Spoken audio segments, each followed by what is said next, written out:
6 long years, we are finally back in Malalan for the start of the 2023 SA Rally Raid Championship. Over 30 competitors taking on the dust, the dirt and the tarmac here in Mpumalanga. Rally Raid racing is basically driving off-road on gravel roads through the bush. Typically our South African stages are 400 kilometers. It's driving as fast as you can off-road. Some places there is no roads, which are quite tricky, but cars are built for that. That's why they've got big wheels, big suspension, and it's also very exciting to watch because the speeds that these cars do through uneven off-road terrain is quite amazing. You've got the Kruger Park on one side and mountains on the other, so very limited on the terrain but very rough terrain and very abrasive on tyres. It was always tough, always a car breaker, so finishing ratios were low. I see we're running this morning. Is that because the cameras are out or was that a normal thing?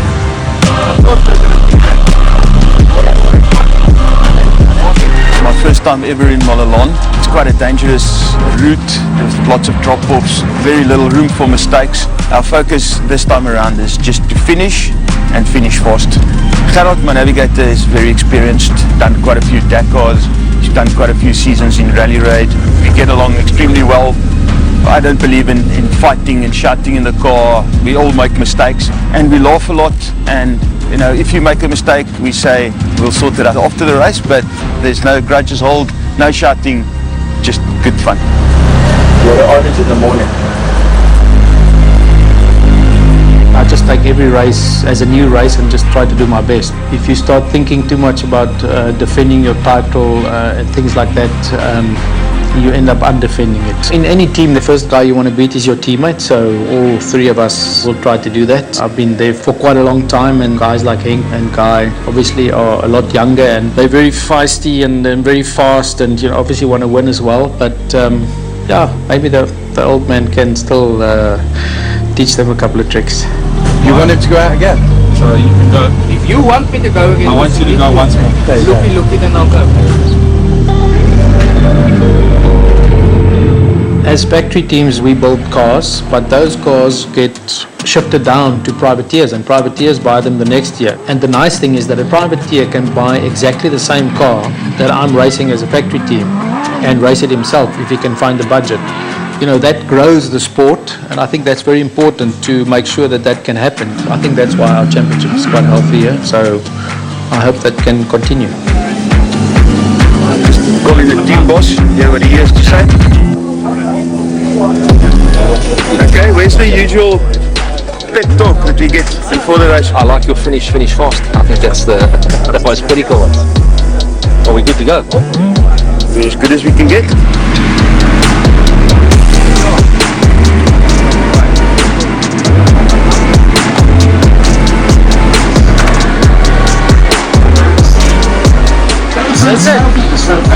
I'm not supposed to hold this thing. What do you think? Ugly old man like you. I'm a model, buddy. What are you talking about? They were paying me a lot of money.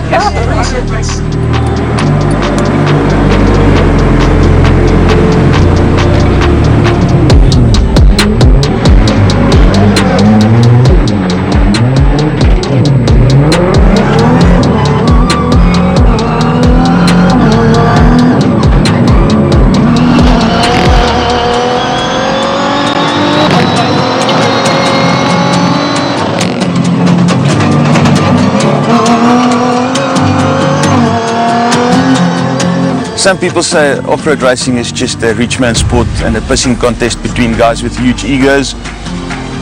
There's such a fine line between success and failure in this sport that I don't think it's true at all. I mean, you can go as hard as you can for as long as you can, but one little mistake will take you out of the race. So coming here with a big ego, trying to impress people, it's just not going to happen.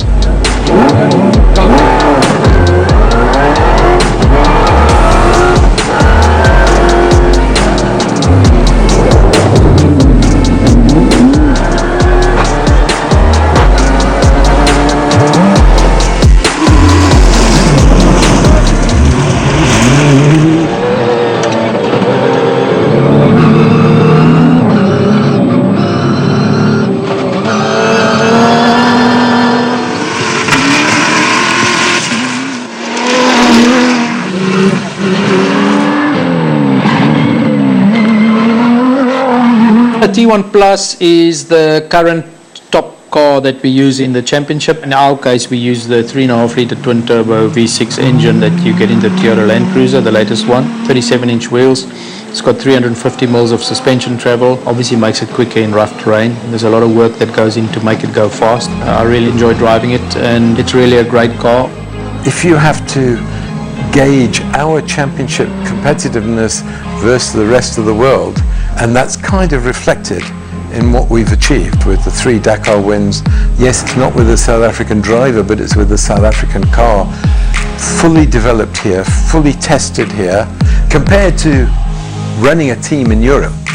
We are a fraction. We are working in rands and not euros, so we have to be very cost efficient, and we put a huge effort into making sure that everything that can be made in South Africa is made here where we can control the costs. So we are more cost efficient than I think almost anywhere else in the world.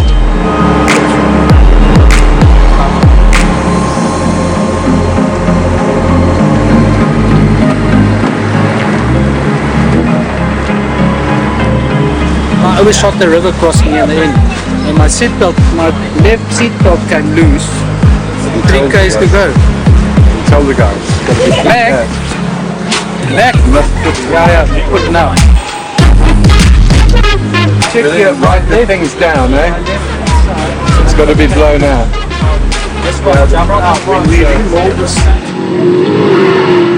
From time to time things do go wrong in the car, and you can't always blame it on somebody else. Sometimes it's your own fault. The big problem with rally raid is that you don't get to spend a lot of time in the car when you're not racing. It's extremely difficult to find spots to practice, so I would like it a lot more if we could spend more time in the car, but time in the car is also expensive.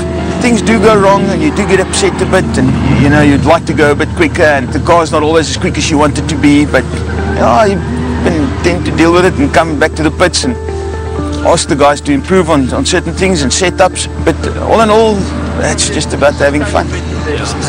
But lucky though. Yeah, that's very lucky.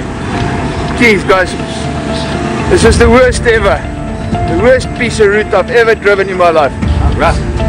It's rough. Up to the mountain though. Unbelievable, and I drove like an absolute idiot. Everyone's driving badly. Especially in the beginning.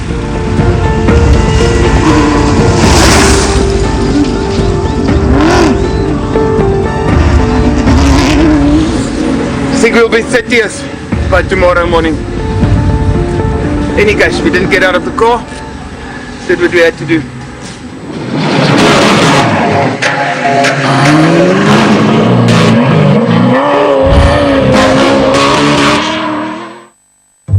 With racing in his blood, he took to 4 wheels as a child.